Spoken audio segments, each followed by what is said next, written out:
वास्तु में ये वात पित्त कफ आयुर्वेद के अंदर होते हैं, उसको डिफाइन करने का पूरा पूरा विज्ञान दिया है कि तो वास्तु के अनुसार वात पित्त कफ को इस तरीके से डिफाइन किया गया है।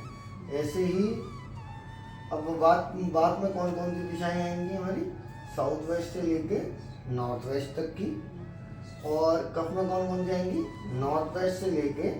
ईस्ट तक की, और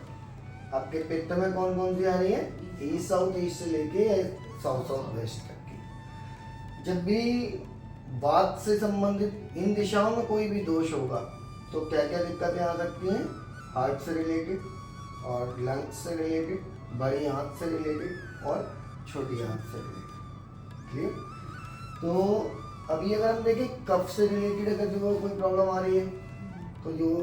इस तरीके की प्रॉब्लम इसमें दी हुई है कि जो नॉर्थ वेस्ट से लेके ईस्ट तक के एरिया में अगर इस हिस्से में ये बढ़ा हुआ है या ऊंचा है तो क्या प्रॉब्लम आएगी कि पेशाब में नियंत्रण ना रहना, और हीटर रसोई का सामान अगर इन जगहों पर कुछ रखा है, खास तौर से नॉर्थ वेस्ट से लेके नॉर्थ ईस्ट तक के एरिया में अगर हीटर या कोई भी ऐसा रसोई का सामान जो फायर से रिलेटेड है वो यहाँ रखा होगा तो सूजन जलन और पीलिया जैसी प्रॉब्लम आ जाती है। और ये कई बार मैंने देखा है कि नॉर्थ ईस्ट में जिनका किचन होता है उनको खास तौर से इसी तरीके की प्रॉब्लम आती है, अधिक सूजन रहना, जलन रहना, और कई बार कैंसर तक की प्रॉब्लम नॉर्थ ईस्ट की किचन दे देती है। नॉर्थ ईस्ट की रसोई कई बार कैंसर तक की प्रॉब्लम दे देती है, तो इन चीज़ों को ठीक कर लेना चाहिए। नॉर्थ ईस्ट की किचन का कोई भी ट्रीटमेंट नहीं है, नॉर्थ ईस्ट की टॉयलेट का कोई भी ट्रीटमेंट नहीं है। उसको मतलब नॉर्थ ईस्ट में अगर आ रहा है चूल्हा तो चूल्हे को थोड़ा सा स्थान परिवर्तन कर लो,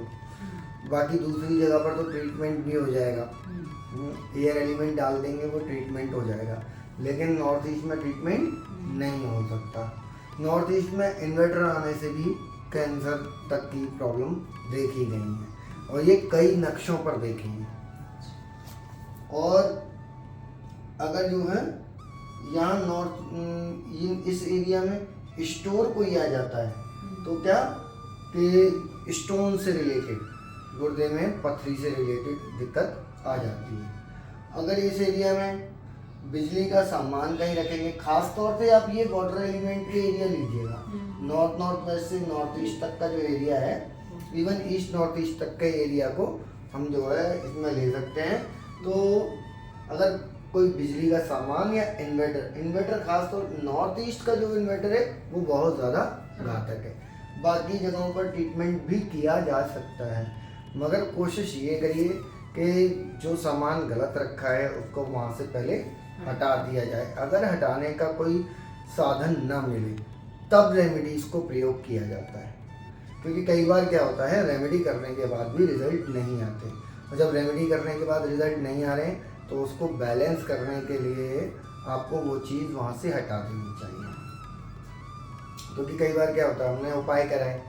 उपाय करने के बाद भी क्लाइंट कह रहा है कि हमें कोई रिजल्ट नहीं मिल रहे या मेरी प्रॉब्लम जस की तस है, तो आप क्या करेंगे कि जो जो प्रॉब्लम आपको दिख रही है वहाँ से उन प्रॉब्लम्स को रिमूव करा देंगे। क्योंकि हमने ट्रीटमेंट करा दिया, ट्रीटमेंट के बाद रिजल्ट नहीं आ रहे तो उस प्रॉब्लम को सीधा से रिमूव कराने के अलावा हमारे पास कोई साधन नहीं रह जाता। क्योंकि कई बार क्या होता है एनर्जी हील हो जाती है, कई बार नहीं होती है। उसको बैलेंस करने का फिर दूसरा तरीका यही है, जो नेगेटिव चीज़ें हैं वो वहाँ से हटा दी जाए।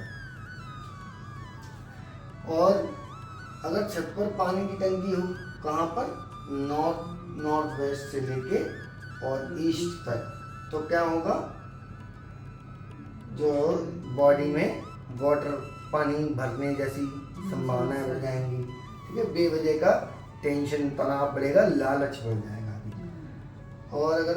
आपका यहाँ पर कोई फायर से रिलेटेड, ठीक है, और कोई आपने यहाँ पर सर्वेंट क्वार्टर बना रखा है, कहाँ पर, नॉर्थ वेस्ट से लेके ईस्ट तक के जोन में, तो क्या प्रॉब्लम आएगी, दुख, उदासी, सिकुड़न रहेगी शरीर में, ठीक है, और डर बहुत लगेगा। अब इसी जोन में ये एरिया, नॉर्थ का एरिया बढ़ा हुआ हो, नॉर्थ ईस्ट का एरिया बढ़ा हुआ हो, तो हाथों में पसीना ज़्यादा आएगा, पसीना आने का आता है ना कुछ लोगों को, तो वो जो है, और जल्दी हाथ कंपने लगेंगे, शिवरिंग टाइप की होगी, तो वो जो है कहाँ पर दिक्कत आएगी, ये ईस्ट और ईस्ट साउथ ईस्ट के एरिया में सबसे ज़्यादा दिक्कत आती है, या ये बढ़ा हुआ होता है तब ये दिक्कत आती है। और जब जनरेटर या इन्वर्टर यहाँ होगा, कहाँ पर, ईस्ट, नॉर्थ ईस्ट और ईस्ट में, तो क्या दिक्कत आएगी, पैरों में ठंडापन और अपान वायु यानी कि गैस से रिलेटेड प्रॉब्लम बन जाएगी। अगर इस तरीके से अगर हम इन चीज़ों को बैलेंस कर लें, वात पित्त कफ को अगर आयुर्वेद के द्वारा बैलेंस किया जाता है तो आपकी बॉडी बैलेंस हो जाती है। वात पित्त कफ को अगर वास्तु में बैलेंस करके रखें तो आपके सब पूरे घर में जितने मेंबर हैं सभी की बॉडी भी बैलेंस रहती है, क्योंकि ये वास्तु पुरुष की बॉडी है। जिस प्रकार शरीर का धर्म है उसी प्रकार वास्तु पुरुष के शरीर का भी धर्म है कि जहाँ जहाँ जो अंग वास्तु पुरुष का डिस्टर्ब होगा उसी अंग पर गृह स्वामी या घर में रहने वाले व्यक्तियों के भी प्रॉब्लम आती है। इसलिए हेल्थ की चीज़ों में यानी कि हेल्थ में भी वास्तु आपकी बहुत बड़ी हेल्प कर सकता है। लेकिन एक बात ध्यान रखनी चाहिए, अगर कोई हेल्थ में इशू आ चुके हैं तो उनको ठीक करने का आप जो है दावा नहीं कर सकते, क्योंकि उनको ठीक करने के लिए डॉक्टर अपना कार्य करेगा, आप अपना कार्य करेंगे। लेकिन हम ये ध्यान रख सकते हैं कि अगर ये चीज़ें हैं, अगर वास्तु में हमने मैप पर काम किया